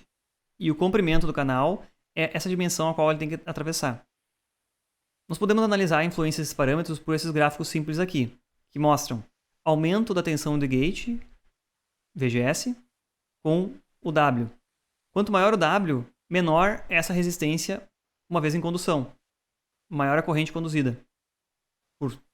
Sem dúvida, porque é mais largo o transistor. Geometricamente ele tem mais área para conduzir. E com relação à corrente de dreno, quer dizer, por uma mesma tensão de gate constante depois de ligado, à medida que o W é maior, circula uma maior corrente. Ou seja, isso aqui indica uma menor resistência em condução. Ou uma maior corrente quando o transistor está operando como uma fonte de corrente constante. Um efeito aproximadamente oposto é verificado em relação ao comprimento do canal, que é, quanto maior o comprimento do canal, aqui nós vemos essa representação lateral aqui do transistor, maior o comprimento do canal, menos a corrente cresce quando se aumenta a tensão de gate. Apesar do threshold ser muito parecido. Vocês percebem essa diferença. Um transistor curto vai conduzir bastante corrente, logo, com uma tensão baixa de gate, um transistor longo vai exigir maior tensão de gate para conduzir. Da mesma forma, a tensão de dreno do transistor fornecida também sofre influência com um comportamento oposto ao W. À medida que aumentava o W, a largura, aumentava a corrente. Aqui, à medida que aumenta o L, diminui a corrente. O transistor longo é com L maior, diminui a corrente. Então, só para vocês terem essa ideia conceitual da influência dos parâmetros W e L do transistor. NMOS, similar também para o PMOS, apesar de que o PMOS sempre vai ter um L maior do que o NMOS. Da mesma forma que a gente viu na eletrônica básica lá, também o transistor pode ser operado tanto na região de resistência controlada, linear, quando a retenção de dreno é baixa, como também como fonte de corrente quando ele chega numa corrente de saturação lá, corrente de dreno de saturação, com uma tensão de gate constante. Então, mesmo comportamento da eletrônica básica, só retomando isso aí. Então, esses foram os dispositivos ativos, né, diodos e transistores, e eu vou falar rapidamente sobre o uso de indutores e capacitores. Indutores, obviamente, são construídos somente em 2 dimensões num circuito integrado, então eles são planares e, em geral, não tem materiais magnéticos como núcleos para construir os indutores em volta. Então, eles têm um baixo fator de qualidade porque eles armazenam pouca energia magnética. Assim, eles também têm uma baixa frequência de ressonância porque eles têm muitas capacitâncias implícitas entre os próprios condutores e outros dispositivos e próprio substrato. E, portanto, resultam em baixa indutância por não ter um núcleo magnético e ocupam uma grande área no circuito. Vocês vão ver exemplos abaixo lá como eles podem predominar num circuito, inclusive. Então, é uma má ideia botar indutores integrados. A única vantagem é que eles vão ter baixa variabilidade de produção. Se fossem externos, eles seriam mais caros e talvez sofressem uma maior variabilidade. Mas custam bastante em função da área. Eles são construídos, em geral, por trilhas metálicas, uma geometria parecida com essa. Transformadores integrados são quase inexistentes, porque também eles vão exigir o dobro de área por ter vários enrolamentos lá e por não ter núcleos magnéticos tem um acoplamento bastante fraco. Isso não quer dizer que vocês não podem encontrar dispositivos que parecem circuitos integrados e que internamente já integram dispositivos discretos dentro do próprio encapsulamento, que são dispositivos discretos integrados do lado de fora do silício para funcionar, por exemplo, como um transformador, ou como um indutor, ou como um capacitor mesmo. Então, você pode pegar um encapsulamento que já tem dispositivos integrados discretos, mas fabricar no próprio silício, os indutores são pouco adequados. Em radiofrequência, eles são adequados de repente. Os capacitores, por outro lado, a característica da capacitância é o que predomina entre os elementos, porque realmente eles são pequenos e são muito próximos. Pode-se utilizar as junções PN reversamente polarizadas, diodos reversamente polarizados, como capacitores efetivamente. Esses capacitores MOS, que usam o óxido de silício como isolante, que é a mesma forma que é construído o gate dos transistores, eles têm maior capacitância por área, mas a capacitância varia de acordo com a tensão aplicada. Isso pode ser uma característica não desejada, mas, por exemplo, para sintonizar um rádio FM, um capacitor não linear é ótimo, porque você consegue ir trocando a frequência de oscilação por esse fenômeno. Mas, em geral, se quer uma capacitância determinada, eles não são adequados. E um capacitor metal-metal, ele usa a proximidade entre as próprias linhas de metal para formar uma capacitância e ele é bastante linear, então. Capacitores também ocupam uma grande área, então há de se pensar, esses níveis, essas indutâncias e capacitâncias integradas são bastante custosas em função de área, já que aqueles dispositivos ativos lá em cima, transistores, diodos, são bastante reduzidos. Uma coisa aqui que nunca se pensa em projetos de dispositivos discretos é pads para conexão. Pads, que a tradução direta eu acredito que seriam almofadas, são áreas abertas para conexão elétrica. E o que a gente pode ver aqui num circuito são esses quadradinhos aqui onde os fios de ligação vão ser conectados para fora. Essa aqui é uma fotografia que mostra claramente como o pad fica conectado, porque onde o fio encosta, por meio de vibração ultrassônica, ele realmente se solda ali. E aqui é uma vista de projeto no qual nós conseguimos ver os pads, que são essas áreas roxas aqui, destinadas realmente à conexão elétrica, e outras estruturas internas aos pads aqui. Nós podemos ver que eles são tanto a parte interessante de conexão física, mecânica e elétrica, né, como estruturas auxiliares. Essas estruturas auxiliares ajudam tanto a controlar a descarga eletrostática, como também limitar as tensões aplicadas no pino de um CI que vão entrar no circuito efetivamente. E aqui, por essas linhas, se vocês forem observar, existe uma espécie de um anel aqui, no qual, em geral, se distribui alimentações entre os próprios pads, porque alguns pads são específicos para fornecer alimentação. E os outros pads também precisam de alimentações, por exemplo, para buffers de entrada e saída. Então, os próprios pads são conectados de uma certa forma a distribuir a alimentação. E as partes ativas, circuitos analógicos e digitais, estão aqui dentro do que nós chamamos de core do sistema. Um circuito, principalmente digital, que tem muitos pads, ele pode ter o tamanho limitado pelos pads e ter uma área ativa de componentes pequena aqui dentro. Mas grande parte dos circuitos são áreas específicas para conectar com saídas. Ou também, quando existem poucas entradas e saídas, ele vai ter um core que vai ser bastante grande e os pads vão ocupar uma área pequena, proporcionalmente. Nós vamos ver exemplos ali abaixo de circuitos, essas duas configurações. Então, tem essa importância tanto na questão mecânica de conectar ele, como também por evitar, por exemplo, descarga eletrostática, que pode, inclusive, disparar aquele fenômeno latch-up lá em cima. Aqui a gente consegue ver uma pilha. Vocês lembram na aula anterior que eu mostrei lá, 2 aulas atrás, um circuito que tinha umas bolinhas em cima, que ele simplesmente é virado sobre a placa e aquecido e ele se solda lá? Ele usa pads desse tipo. Como pertence a tecnologias de encapsulamento aí chamadas avançadas e são solder pump. Qual a tradução disso aqui? Bombas de solda. A camada superior do silício tem depositado aí um pouco de solda em bolas e se vira o circuito sobre o que se deseja soldar. E abaixo delas estão lá os dispositivos ativos. Então ele pode ter pad espalhado por todo o circuito e utilizado de uma forma mais racional, então, essa área. Tipos de estrutura de proteção eletrostática que vão dentro dos pads, em geral, essa aqui é a mais comum. Nós vamos encontrar todo tipo de circuito comercial, que são um diodo para alimentação positiva e um diodo vindo da alimentação negativa. Isso garante que tensões maiores que VDD não vão entrar no circuito e menores que VDD de ground também não vão entrar no circuito.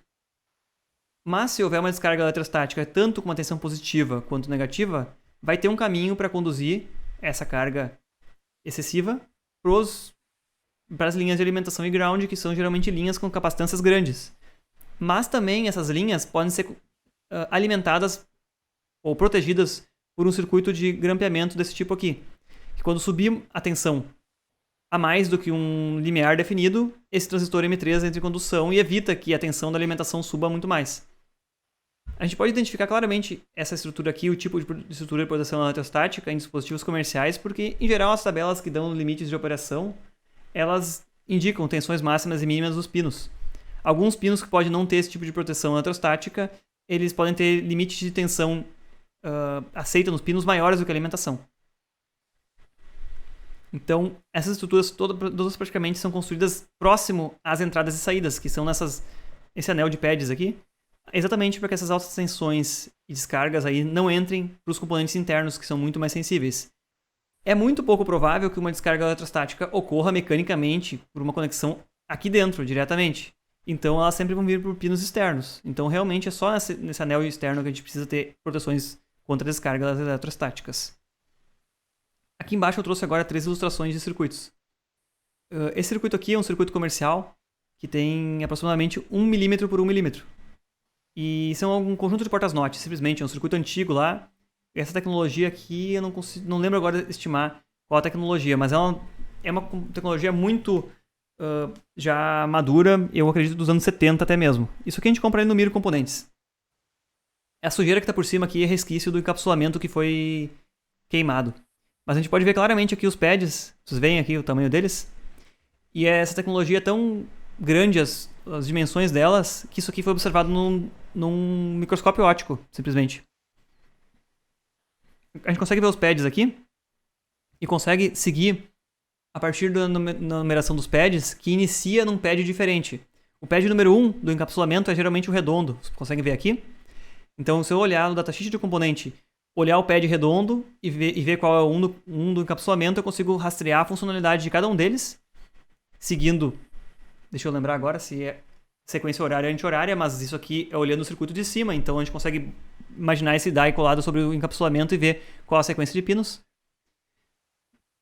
E chegar aqui, que basicamente, como são portas NOT, eles são simplesmente transistores PNP e NPN alternados aqui dentro. Em geral, se a gente rastrear aqui uma porta, a gente consegue chegar nos gates dos transistores, pelas alimentações, a gente sabe o que é dreno e o que é fonte. E se pode fazer, inclusive, uma engenharia reversa bem simples desse circuito por saber o circuito que tem dentro dele. Os componentes elétricos dentro dele. Isso aqui, por exemplo, aparentemente é um diodo de proteção aqui, porque ele tem várias difusões e vai para o substrato. Transistores mais curtos são NPN, os mais longos são PNP, porque a mobilidade das cargas tipo P é menor do que a N, então para que eles tenham a mesma capacidade de corrente aproximada, os P's são sempre maiores. Tem o W maior e o L provavelmente um próximo ao mínimo da tecnologia suporta. Então aqui mostra vários dos componentes que a gente viu ali já ativos e os próprios pads que são na periferia. Vocês podem ver que aqui o core dele basicamente ocupa mais área do que necessário para botar os pads. Podem ver que os pads ficam meio afastados e são estruturas bem rudimentares e bem simples aqui, a construção. Que tamanho é esse aí, professor? Ele tem 1 milímetro por 1 milímetro. Eu passei um trabalho para milímetro. conseguir medir ele no micrômetro quando eu tirei essa foto. Mas ele tem 1 milímetro por 1 milímetro bem certinho, 1.0. Que louco. Agora, eu achei tão legal ou mais legal o de baixo, que é o tal do ESP8266, a parte dele. Vocês já tinham visto essa foto por acaso? É aquele Node MCU lá Não. que tem Wi-Fi integrado e tudo mais, tem um microprocessador ou até 2 microprocessadores bastante potentes lá dentro, né? Só que esse die, essa parte de silício dele, não tem a memória é integrada num chip ao lado. Eu comentei com vocês nas outras semanas sobre fabricação, é que as memórias em geral são fabricadas com tecnologias diferentes do resto do circuito, porque elas são fabricadas em tecnologias de bem pequenas e com estruturas bastante regulares, que inclusive as memórias podem não respeitar as mesmas regras de projeto do resto do circuito, por serem estruturas bastante regulares, que são todas iguais, são matrizes enormes iguais. Então elas podem ser otimizadas em algumas tecnologias. Aqui nesse die a gente consegue observar claramente os pads para conexão elétrica aqui em volta. Não são tantos. E pelas minhas contas, tem menos pads aqui do que tem no CI, se a gente for olhar. Não tenho certeza, não olhei exatamente o CI se não tem a versão que tenha mais pinos. Mas o que pode acontecer é que podem existir pads que são usados somente para teste no wafer. Que antes de cortar os circuitos e encapsular, eles podem ser testados aqui no wafer mesmo e verificados se eles estão ok ou não. E os ruins já não são nem encapsulados para poupar o custo do encapsulamento. E então, os pads estão aqui em volta. A gente vê essas áreas analógicas aqui, que algum usuário na internet aqui no Reddit fez o favor de marcar o que ele acha que são. Achei interessante. Já que tem uma seção de RF, ele tem um receptor de RF e um transmissor de RF. Olha aqui os tamanhos dos indutores, proporcionalmente. Esses aqui são indutores fabricados no circuito. Olha o tamanho dos indutores, eles tomam conta. E os dispositivos ativos, que tem um monte de amplificador, conversor AD e tudo mais aqui, ó, é uma parte pequena. Como eu comentava, que é bem custoso fazer indutor integrado. Isso que eles aqui funcionam para casa dos gigahertz, né? 2.4 GHz. Quanto menor a frequência, maior o tamanho dos indutores que tem que ser construídos. Aqui um conversor AD. Uma coisa bem interessante, os conversores AD e as memórias também, elas são bastante regulares e são fáceis de identificar nos dispositivos. Conversor AD, conversor DA para transmissão. E toda essa área aqui, que parece estar coberta de tijolinhos aqui, é a área digital. A área digital, ela não é tão regular e bonitinha como ela aparenta aqui. Mas algumas tecnologias exigem que exista uma densidade mínima de componentes em cada uma das camadas. Essa densidade mínima é para que se garanta que não existe uma grande diferença, como se diz, topográfica entre as camadas. Se você construir uma camada de metal 1 com pouquíssimo metal e construir a camada de metal 2 depois em cima, a camada de metal 1 vai resultar numa grande irregularidade e as camadas de cima vão começar a cada vez ficar com características piores.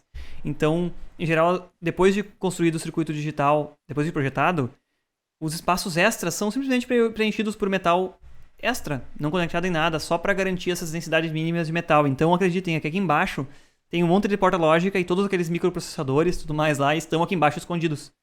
E a gente não consegue nem ver as interconexões aqui dentro.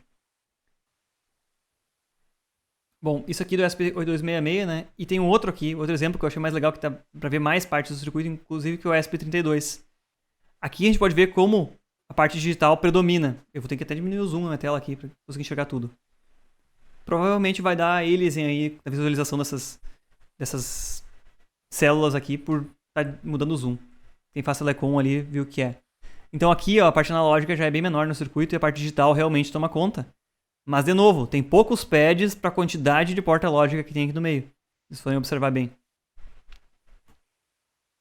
Então aqui a gente consegue ver os principais componentes. E uma coisa que aqui fica bem clara, que eu esqueci de comentar sobre os pads.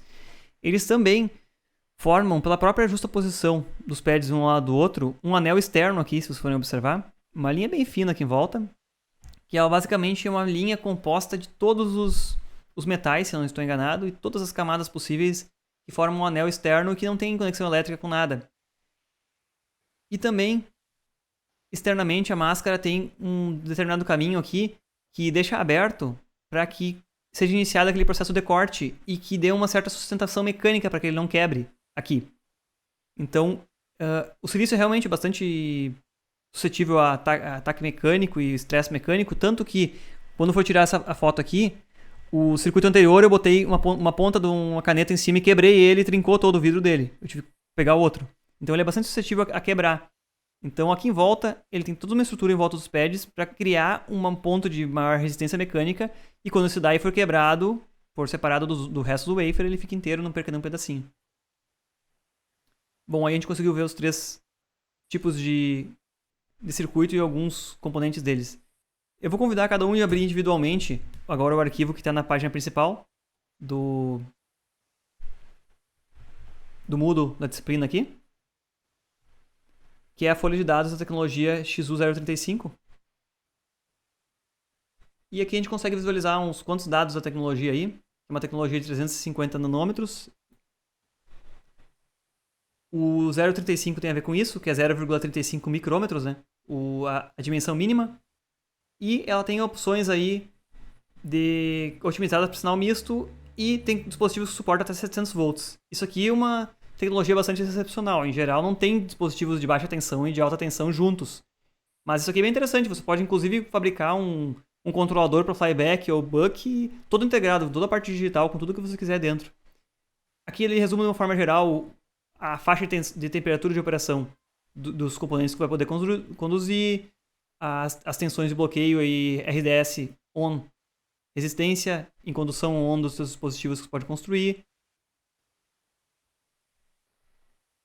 aplicações que o fabricante sugere, controles de conversores AC/DC e acionamento LED, por isso que ela tem dispositivos de alta tensão, circuitos mistos com sistemas on-chip, circuitos digitais junto com outros analógicos, Power Management ICs, circuitos de controle geral, de potência e fontes e tudo mais. E aqui embaixo, tem uma coisa interessante que é aquele número de máscaras que eu comentei na página 2. Dispositivos primitivos, ela começa em cima. E aqui a gente tem uma tabela com o número de máscaras requeridos de acordo com os módulos que são fornecidos pela tecnologia. O que são módulos? O projetista escolhe quais as opções dos processos ele vai querer fabricar. Mais módulos ele vai pagar mais caro, porque vai ter mais rodadas de processos a serem aplicados.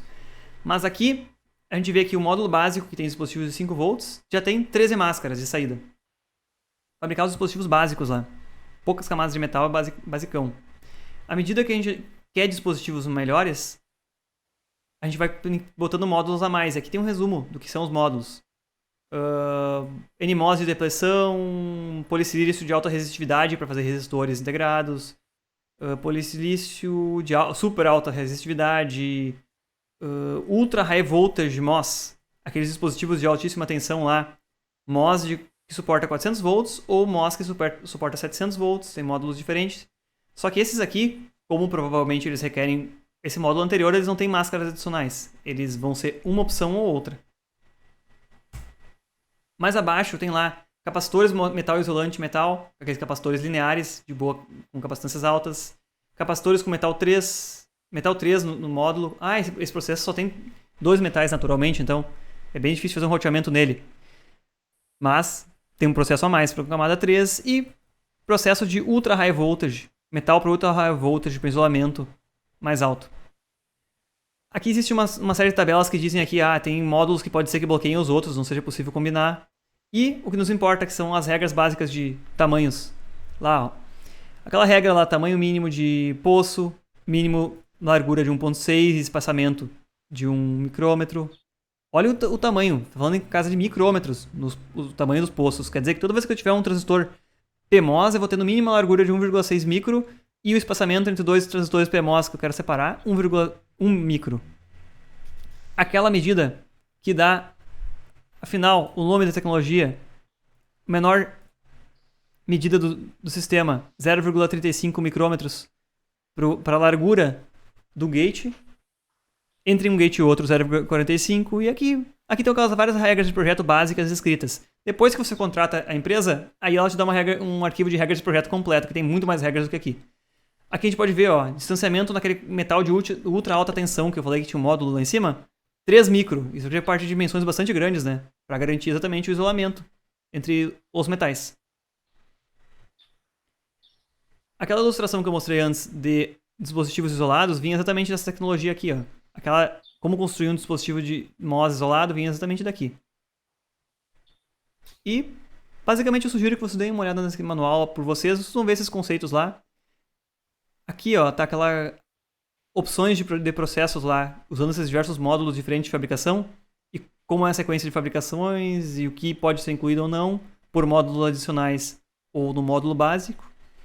Isso aqui é bem de alto nível, voltado para o usuário que tem uma noção geral. Mas a gente consegue ver quantos diferentes tipos de construções podem ser feitas. Implantações N+, P+, contatos, metal 1, via, capacitor metal, isolante metal, metal 2, metal 3 opcional, metal de alta tensão, todo o tipo de componente.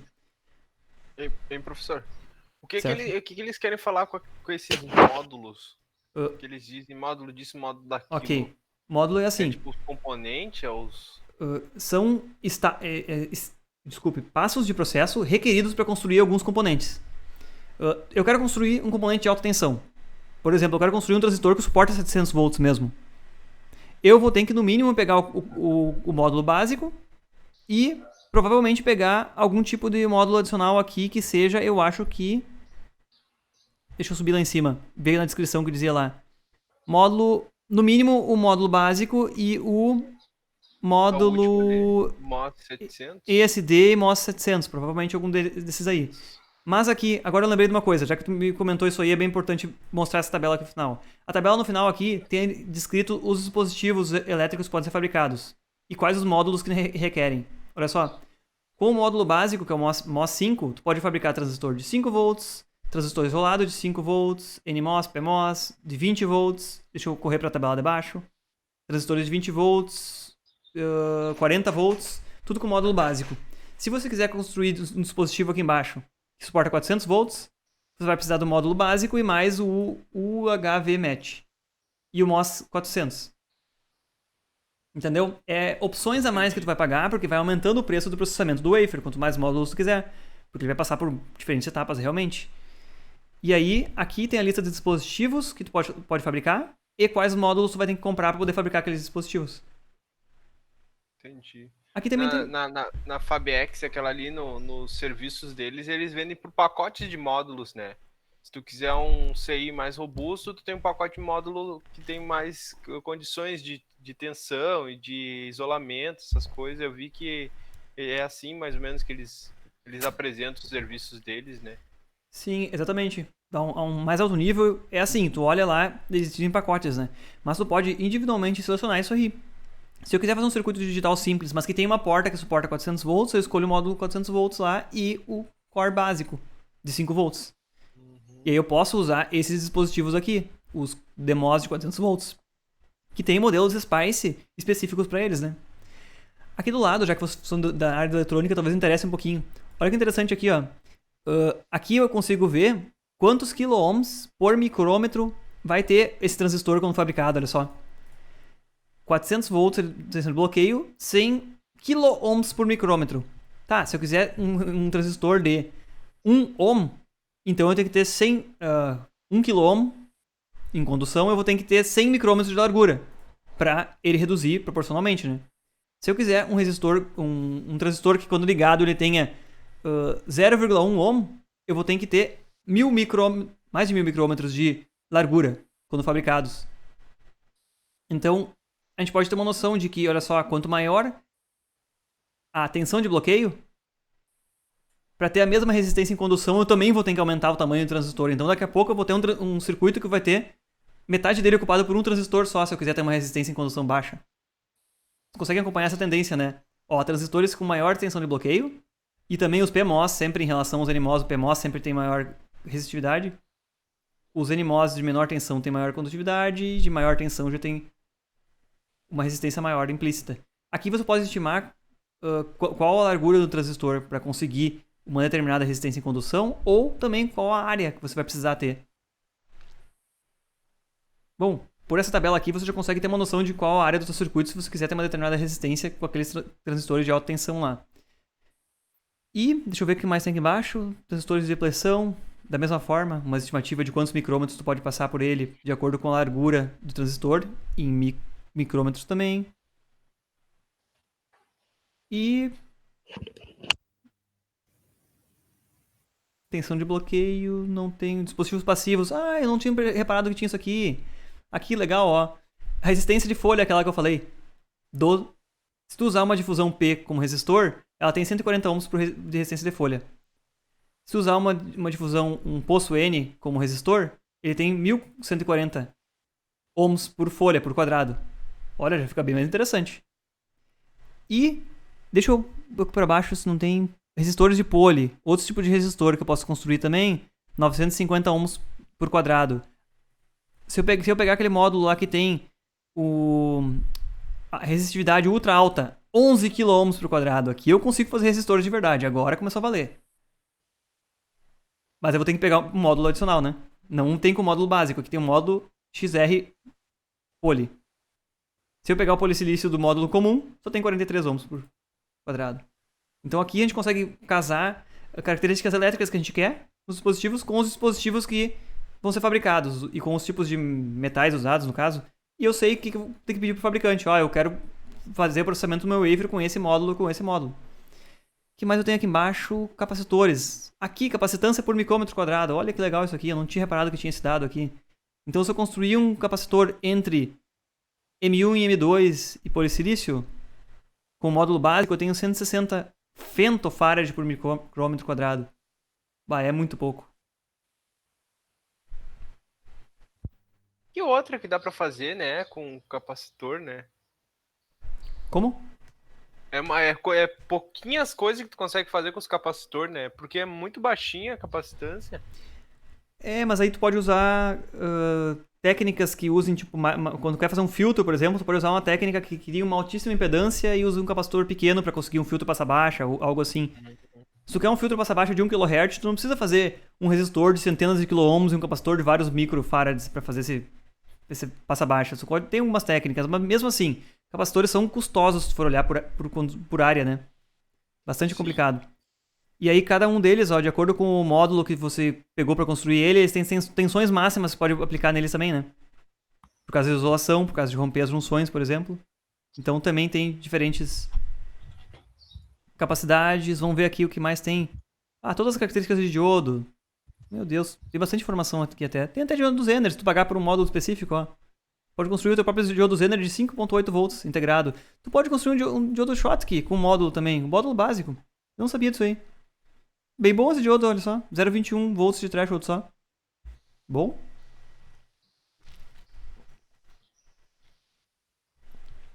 Ok, sobre os dispositivos elétricos é isso aí.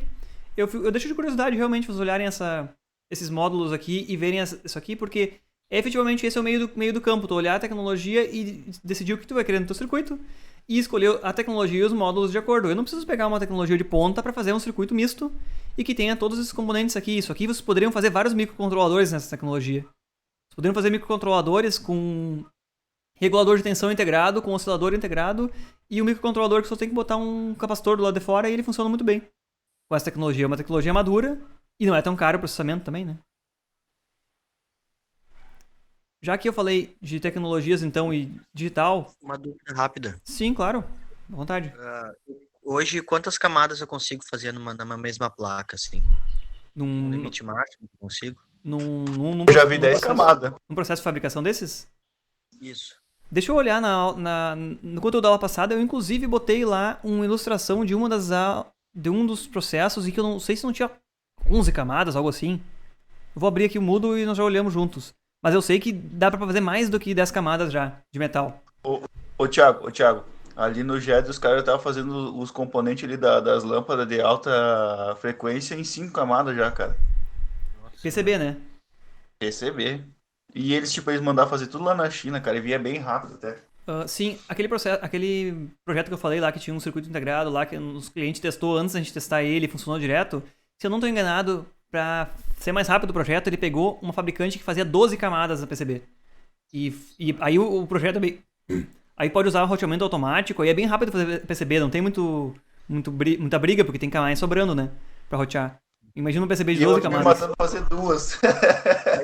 A minha dúvida também em relação a fazer a PCB tem que ser uma estrutura bem consolidada. Imagina, qualquer vibração já estraga tudo, né? Tem que se não é qualquer equipamento que imprime em 5, 8, 12 camadas, né? Imagino eu. De PCB? Isso. Não, de PCB eu acho que até as camadas são... Eu não lembro como é que é a fabricação do PCB. São feitas várias placas de fenolite e depois são grudadas uma em cima da outra? Eu não sei como é que é. Nunca fui a fundo na fabricação. É interessante conhecer como é que é feita a fabricação realmente. Pois é, justamente por isso que eu fiquei imaginando. Eu sei que a PUC, ela tem um laboratório de circuito impresso que eles tiveram que fazer um alicerce onde fica o braço que faz a impressão, não sei quantos metros de profundidade, fizeram para a vibração e tal, porque eles têm o laboratório deles é bem próximo aonde passa uma linha de ônibus bastante constante, assim. E antes de implementar o laboratório, eles perceberam que o fato de ter aquele transporte de veículos pesados podia gerar uma vibração que ia incidir no equipamento na hora de montar o circuito impresso. E aí eles tiveram que fazer todo um sistema, toda uma história lá para poder eliminar essa vibração na ponta lá da agulha, né, digamos assim. E eles conseguiram eliminar, até eu conheci esse laboratório, tu não consegue entrar, obviamente, no laboratório, mas tem os vídeos que tu olha, tu assiste, tu vê eles, e eles conseguem ali numa ponta de alfinete, eles falaram, não me lembro agora quantos CIs eles conseguiam colocar e tal, dependendo, ele tinha todo na apresentação que eles fizeram, era bem interessante, seria interessante a gente ir lá se conseguisse, é que agora com a pandemia fica tudo difícil, né, mas para conhecer o laboratório deles lá é muito massa. Deve PCB mesmo. Isso, exatamente. Legal, interessante. Eu não sabia que tinha isso aí aqui perto, realmente. Eu acho que eu comentei com vocês a introdução sobre a parte das foundries, né? Que as foundries geralmente são duas construções, né? A construção interna, onde realmente ficam os equipamentos e aqueles negócios que fazem as projeções de litografia. E uma estrutura completamente separada, com fundações separadas, tudo, um prédio em volta, onde tem toda a estrutura de apoio, onde o pessoal trabalha, onde tem ar-condicionado, filtragem de ar, tudo mais, para também reduzir o nível de vibração. O Ceitec em Porto Alegre é construído assim, são dois prédios um dentro do outro, só tem umas janelinhas, tu consegue num corredor externo observar a sala de dentro, mas tu vê que tem um vão entre eles não têm contato para reduzir o nível de vibração. Exatamente. O último toque que eu ia falar sobre essa folha de dados aqui dessa tecnologia é que essa Foundry, de uma forma bastante amistosa e atrativa para quem fabrica circuitos, ela já fornece bibliotecas com células lógicas digitais prontas. Então, se você quer fazer um circuito digital, você consegue já, por meio de uma síntese automatizada, sem precisar desenhar a célula individualmente, fazer os seus circuitos a partir de bibliotecas de células padrão, Standard Cells. Aí. Aqui tem as Standard Cells que eles fornecem. Bibliotecas de células lógicas prontas. Isso aqui vai atrair muito mais clientes, porque eles não precisam pagar para alguém desenvolver uma biblioteca de células ou fazer um circuito digital completamente customizado. E essas I.O.s aqui são aquelas bibliotecas com células de pads prontos já. Os pads, aqueles que ficam em volta para fazer as conexões dos fios, estão aqui. Então você simplesmente pega uma vista geométrica aqui, importa e larga no seu circuito e conecta a interface interna. E ele já tem toda a proteção contra descarga eletrostática, ESD, validada. Pronta já. E tanto 5 ou 3.3 volts, como quiser, alimentar ela. Então essa Foundry já é bem boazinha nesse fato e é bem confortável para quem quer montar um circuito digital, por exemplo, lá dentro, nessa tecnologia. Então eu já tenho alguma lista aqui do que tem, mas uma lista também de partes analógicas disponíveis. Eu não sei se essas aqui não são licenciadas. Talvez você não possa utilizar liberadamente, tem que licenciar e pagar para eles por alguma coisa. E uma lista completa de bibliotecas que eles fornecem. E quais os módulos que cada biblioteca requer para se utilizar. Nós veremos com detalhes isso aí, para que servem essas bibliotecas todas, lá no final, na parte de métodos de projeto, que tem métodos de projetos em que a gente já pega blocos prontos e vai montando. Não é fisicamente, a gente monta eles virtualmente, a partir de blocos de projeto, mas eles já estão validados individualmente, pelos fabricantes ou por um outro contratado, e nos permite usar isso. Aqui é um pouco de blá blá blá, e dados da própria fabricante, mas eu achei bem interessante. Esse aqui é um dos melhores manuais que eu vi, assim, com mais informação aberta, e qualquer um de vocês pode baixar ele, se quiser, do site da XFAB. Então, isso aqui não tem essa limitação de não poder ser distribuído ou não poder ser apresentado como aqueles outros que eu comentei anteriormente.